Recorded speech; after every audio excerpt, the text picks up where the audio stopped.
Bismillahirrahmanirrahim. وهذا الحكم الثالث هو الذي تعرضنا له في أصل العقيدة. Hukum akal. Disebut hukum akal berarti bukan hukum syar'i dan bukan hukum adat. Kemarin sudah dijelaskan mengenai arti hukum syariat dan hukum adat kan? Nah, hukum akal ini ada 3.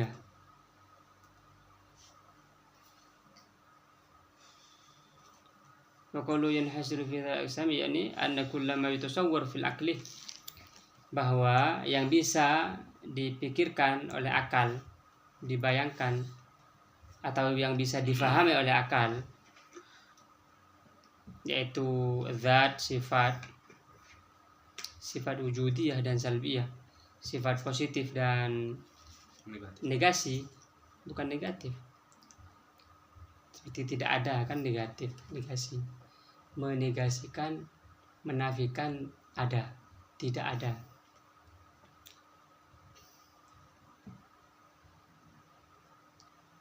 Itu semuanya atau ahwal qadimah hadithah itu la yakhlu an hadhihi thalathah aqsam, tidak terlepas dari 3 bagian itu, sifat, wajib, mustahil, jaiz. Pasti la budda lahu ayat tasif bi wahidin minha, bisa bil wujub awil jawaz aw istihala, bisa sifat bersifat wajib, mustahil atau jaiz. Wajib sudah jelas kan? Wajib itu berarti tidak bisa difahami, artinya akal tidak memahami kalau dibilang tidak ada. Ada 2, seperti di dalam ilmu mantik kemarin, ada daruri, ada nazari. Kalau yang daruri berarti apa? Yang badihi, tidak membutuhkan pemikiran. Ada yang membutuhkan pemikiran.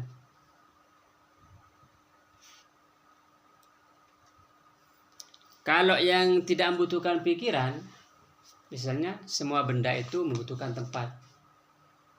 At-tahayyuz lil jirmi.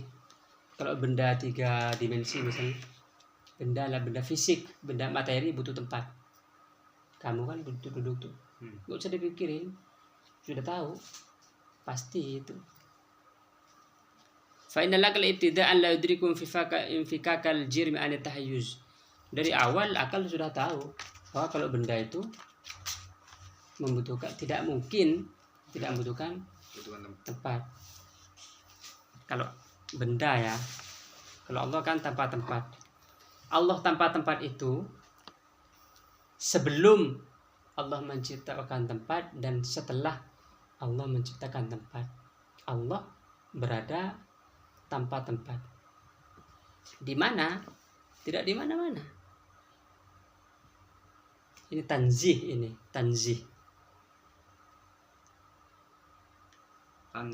tanzih, mensucikan.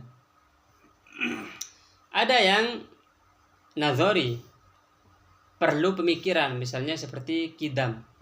Allah bersifat la awwal lahu, tidak berawal. Itu bisa difahami setelah berpikir. Dan ada pengantar untuk memahami itu. Mustahil juga begitu, ada yang daruri, ada yang nazari. Kebalikannya contohnya. Nah, sekarang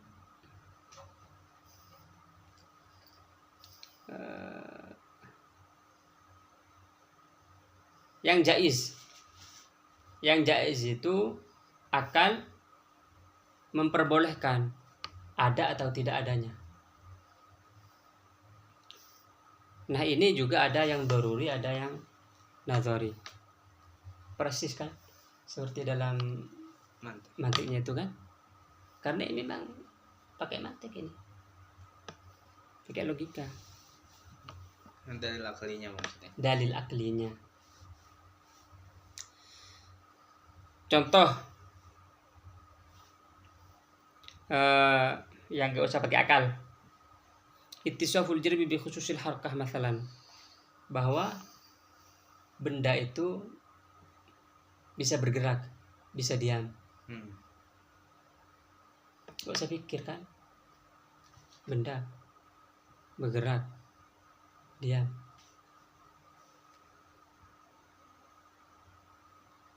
Kalau contoh yang kedua, ini agak sulit nih, karena perlu berpikir. Ta'dzibul muti' alladhi lam ya'sillaha qad tuhtar fata'ainin. Orang yang taat kepada Allah, yang tidak pernah maksiat kepada Allah sedetik pun, Allah bisa menyiksanya. Secara akal itu bisa. Nih penjelasannya. Fa innal aql innama yahkumu bi jawazi hadha at-ta'dib fi haqqihi aqlan ba'da an yanzur fi burhanil wahdaniyati lahu ta'ala. Akal menghukumi kebolehan Allah mengazab sebagaimana tadi secara akal setelah memikirkan wahdaniyatnya Allah. Wa ya'rif anna al-af'al kullaha makhluqah, mengetahui bahwa semua perbuatan ini adalah ciptaan Allah. Kan kemarin sudah ya, panas dan api. Panasnya diciptakan, apinya diciptakan. Tidak ada sebab dan tidak ada akibat.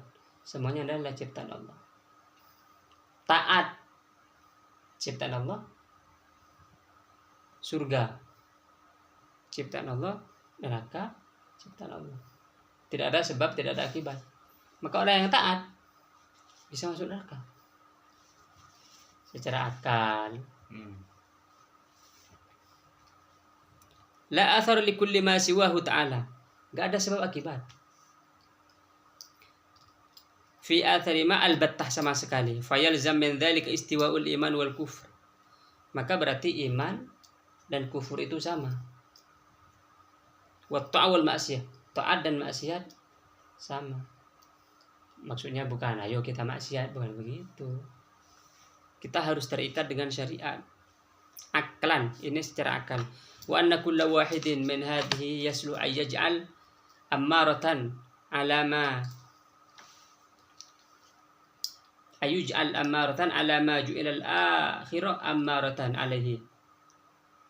Wa dzulmu ala maulana jalla mustahilun kaifa ma fa'ala. Dan Allah, nah, kalau berbuat taat itu sebagai tanda bahwa dia akan masuk surga, tapi tidak pasti. Orang yang maksiat sebagai tanda dia akan disiksa oleh Allah, tapi tidak pasti. Dan Allah tidak mungkin zalim. Tapi semua perbuatan Allah itu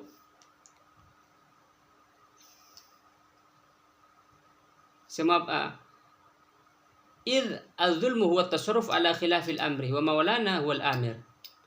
Karena zalim itu adalah berbuat melakukan perbuatan yang menyalahi perintah. Sedangkan Allah adalah yang memerintah. Maka Allah tidak mungkin zalim. Bahkan orang yang taat kalau dimasukkan ke neraka, Allah juga tidak zalim.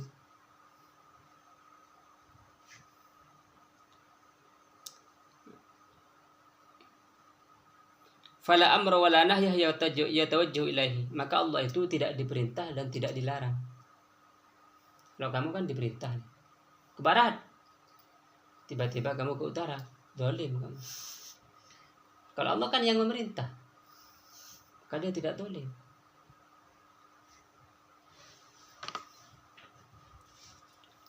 Kullu ma siwahu milkun lahu. Segala sesuatu selain Allah itu adalah milik Allah. Kamu misalnya punya mobil, dirusak sama kamu. Kan terserah kamu kan, karena punya kamu. Tapi secara syariat kan sayang, sudah punya mobil. Segala sesuatu milik Allah maksudnya. Milik Allah. Menurutnya Allah gimana? Makhluknya ini maksudnya. Oh, makhluknya. Tapi yang berkaitan dengan Allahnya sendiri bagaimana? Berarti Sifatnya Allah. Tapi kan milik juga sifat itu kan. Penjelasannya. Kalau milik ini kan berada dia ada di luar, seakan-akan kan. Kamu punya mobil. Kan mobil bukan kamu kan? Kalau saya misalnya ngomong gini, saya punya tangan bagaimana tuh? Kan memang kamu punya tangan kamu. Iya. Karena kamu terbagi-bagi. Ada tangan kamu, ada badan. Jadi kalau Allah bukan milik Allah, yang apanya? ada di gimana ya? Maksudnya? Begini. Kalau kepada Allah, kalau memikirkan zat Allah ini, logika nggak bisa jangan membandingkan dengan makhluknya, karena bukan tajisim nanti maksudnya. Semua yang ada di akal kamu, gambaran-gambaran tentang Allah, bukan Allah. Kamu bayang-bayang Allah begini begitu, bukan. Begitu. Kalau makhluknya, karena semua yang diciptakan oleh akal kamu makhluknya Allah. Maka akal ini memang bisa menemukan pencipta. Selesai di situ. Agama datang, oh ini namanya Allah. Siapa Allah? Akal gak bisa. Allah harus memperkenalkan dirinya sendiri. Bukan harus, Allah memperkenalkan dirinya sendiri baru mengenal. Akal ini mengenal, oh Allah Maha Pengasih, Maha Penyayang. Kasihnya Allah, penyayangnya Allah gak sama. Kamu disakitkan misalnya, kamu sakit, itu bisa jadi bentuk kasih sayang Allah kepada kamu. Dosanya dihapuskan misalnya, kasih sayang kan. Tapi kalau kamu tonjok kucing, bukan kamu kasih sayang ke kucing, jahat kamu ke kucing ya. Tapi kalau kamu misalnya tiba-tiba jatuh dari lantai 5 misalnya, masih hidup, kaki patah 2 ya bisa kemana-mana, itu bisa jadi kasih sayang Allah. Karena kalau kamu nggak patah 2 kaki, bisa-bisa yang patah kepala ya kan. Nah itu bentuk kasih sayang. Makanya kasih sayang Allah beda dengan kasih sayang manusia. Dari sini saja sudah akal itu kayak sudah muter-muter gitu kan. Tapi kita harus tahu bahwa Allah itu mempunyai Allah ini bersifat, bisa juga disebut mempunyai sifat-sifat yang sempurna. Tidak ada aib, tidak ada celah.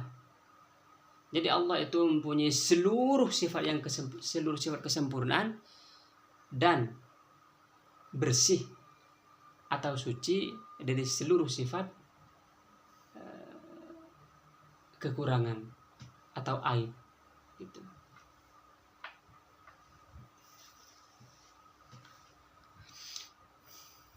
Wala syarika lahu fi mulkihi wala yus'alu amma yaf'alu. Fasahha idzan ayudrikal aqlu likulli mu'minin kafir al-ulmatul asli sihhat wujudi thaw wal iqab aw adamaha. Allah tidak ditanya, dan Allah yang punya. Maka orang mukmin, orang kafir, orang maksiat dan orang taat boleh saja dikasih thawab, pahala dan siksaan atau tidak. Wa ikhtisasu kulli wahidin mimma ikhtassa bihi min dzalika innama huwa bi mahdi ikhtiyari maulana jalla wa azzala bi sababin aqliyyin iqtada dzalika. Dan Allah memberikan pahala kepada orang yang taat, lalu memberikan siksa kepada orang yang berdosa, itu bukan karena akal, tetapi itu adalah murni pilihan Allah Subhanahu wa taala. Syariat bilang begitu, ya udah begitu. Kalau secara akal bisa jadi orang yang taat itu disiksa. Lakin idrakul akli jawazi hadzal ma'na mawqufun ala tahqiqin nazar alladhi qaddamnahu wa bana laka bihadza annal jaiz yanqasim aidan ila daruri. Jadi hal itu, pemahaman seperti ini perlu pikir panjang. Makanya yang jaiz itu ada dua. Ada yang daruri, badihi, tidak harus pikiran, tidak harus berpikir. Ada yang nazari, perlu berpikir. Ini perlu pikiran panjang dan sulit diterima. Ya. Pak, ada nanya? Belum. Menerima ini? Ah? Menerima? Iya.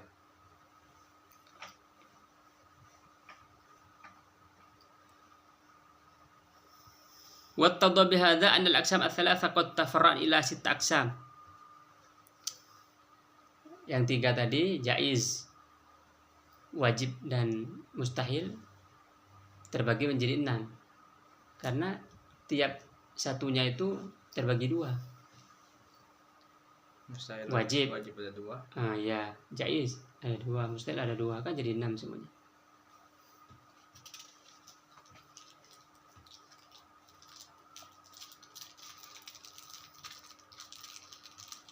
Wa innama qayyadna as-sihhata bil akli fi haqqil jaizi fa qulna fi ma yasihhu fil akli liyadkhul fihi nahwu jawazil adzabi fi haqqil muti'. Sama ini. Nah gitu ini. Amma syar'u faqad bayyana anna Allah ikhtaru bima badalil mu'min al-muti' ahad al-amrayn al-jaizain fi haqqihi wa thawab wan na'im wal muqim. Nih. Sedangkan secara syariat Allah sudah menjelaskan bahwa Allah sudah memilih dengan mahdu fadlihi, kemurnian karunia-Nya, bukan sebab perbuatan apa, bahwa orang yang beriman dan taat itu ahadal amroini, Allah memilihnya salah satu dari 2 hal yang jaiz fi haqqi ta'ala wa huwa ats-tsawabu, bisa mendapatkan pahala, wan na'imu al-muqimu, dan kenikmatan yang kekal. Kama ikhtara ta'ala bi'adlihi lil kafir al-jaiz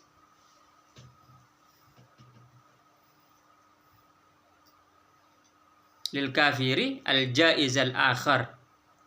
Kalau bagi orang kafir, dengan keadilan Allah, maka Allah sudah memilihkan dia untuk an-nar wal adzab al-alim, neraka dan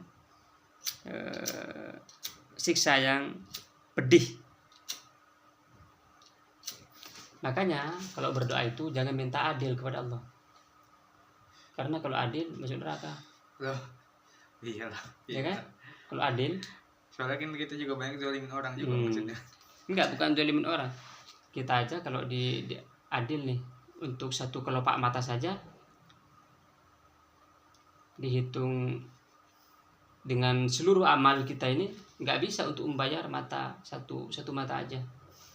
Bagaimana kalau semuanya dihitung semuanya oleh Allah? Dihitung ini, dihitung semuanya. Nggak cukup amal kita untuk masuk surga. Makanya manusia masuk surga itu dengan rahmatnya Allah, bukan sebab amal perbuatannya. Kalau sudah paham ini nanti gak sombong. Oh, saya sudah musyahadah misalnya. Itu dari Allah. Ya lewat syekh. Gitu. Saya sudah naik ke aras. Apa yang mau disombongkan? Apa?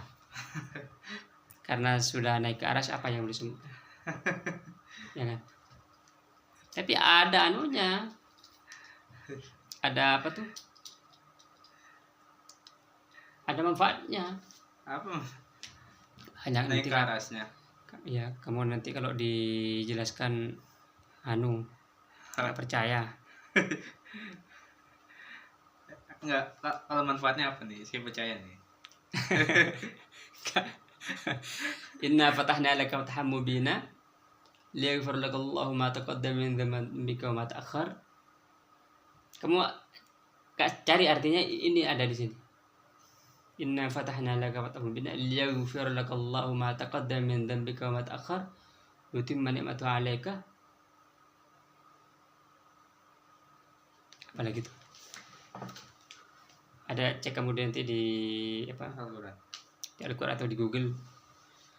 Dan kalau dijelaskan nih bisa heboh ini, bisa heboh. Kenapa ya Badat?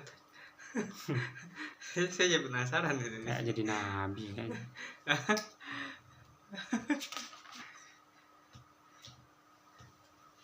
Udah gini nih.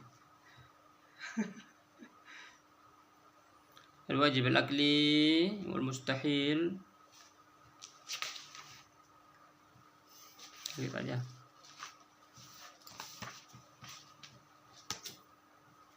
Kalau apa ya, belajar tauhid ini sebenarnya buat sadar ini. Kalau kamu bukan buat mengenal. Kalau orang yang sudah mengenal itu buat sadar, karena kalau tenggelam, kan tenggelam ini bikin kita kembali lagi ke dunia nyata. Baca kitab tauhid begini. Nah, kalau orang yang sudah naik itu tenggelam dia, tenggelam di dalam dunia lain. harus apa, sering-sering baca begini biar sadar, ya Allah, ini ternyata makhluknya Allah ini, begitu. Karena orang itu sadar ketika tidak apa, tenggelam di dalam dunia hakikat, dia melihat apa-apa itu melihat Allah, melihat batu, melihat kamu, melihat ini. Dia tidak ngomong, ini ngomong nih bukan ngomong dengan kamu, sudah berbeda ngomongnya. Susah juga nanti dia.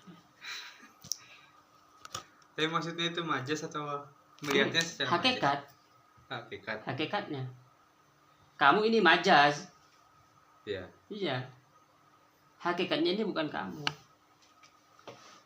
Cuman kalau ngomong doang tetap semuanya jadi majas. Kalau konsep apa namanya? Yang terkenal itu wahdatul wujud ya? Apa artinya? Allah di dalam kita maksudnya. Enggak di dalam. Ya? Enggak di dalam. Apa maksudnya? Allah itu wahdatul wujud ya? Tidak di dalam, tidak di luar. Nah, ini penting kalau ngomong begini nih. Harus paham tauhidnya, harus benar-benar. Bisa terpeleset di sini. Ini sir ini. Susah juga. Ini pintunya, menyaksikan cahaya Allah itu pintunya. Karena ilmu begini, kalau ilmu itu kan ilmu tasawuf nih. Kamu menulis buku 10 jilid tentang sabar misalnya. Sabar begini sampai 10 jilid. Tapi kamu tidak sabar, berarti kamu nggak paham. Walaupun kamu sudah 10 jilid, tapi kamunya nggak sabar, nggak di dalam ilmu tasawuf, berarti kamu tidak paham sama sekali. Karena orang yang tahu itu adalah orang yang mengamalkan. Kalau kamu nggak ngamalin, walaupun kamu nulis berpuluh-puluh jilid atau dengar ceramah sampai berbusa-busa kamu hafalin, tapi kamu nggak ngamalin, berarti kamu nggak paham. Bahkan untuk satu huruf pun. Beneran. Makanya tasawuf itu jalan yang benar, karena begini jalannya. Kalau kamu nggak ngamalin, sudah jadi profesor doktor pun nggak termasuk. Maksudnya nggak alim namanya, nggak paham bahkan untuk satu huruf pun. Nah kalau diamalkan, nah baru dia ngomong. Jadi sabar itu begini, maksudnya yang saya alami. Sabar begini. Makanya sabar itu banyak definisinya, karena setiap orang menceritakan dirinya sendiri. Sabar, syukur, cinta. Begitu juga dengan hakikat. Cuman hakikat hati yang terbuka. Kayak zikir yang tadi. Ini yang jalan pintas. Oh, kalau kamu sudah menyaksikan nih, ngomongnya itu nanti bukan begini. Tapi bagaimana cara meningkatkan? Nanti ada peringkat-peringkatnya. Yang kamu saksikan itu pada tahap zujajah, kaca, melihat warna. Ini mendefinisikan kamu sudah di tahap mana.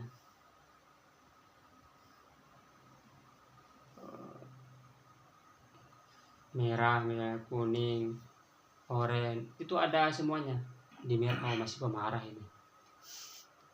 Nah, sudah tenang di lampu hijau.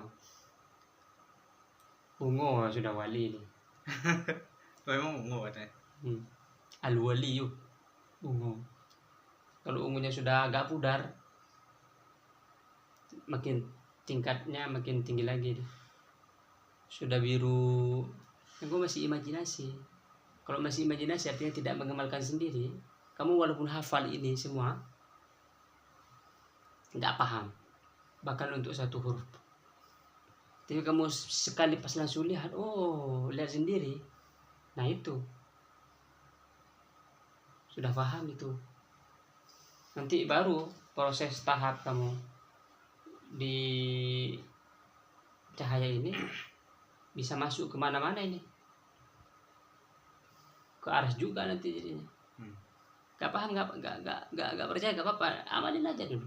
Nanti sampai. Apa lagi setelah ini?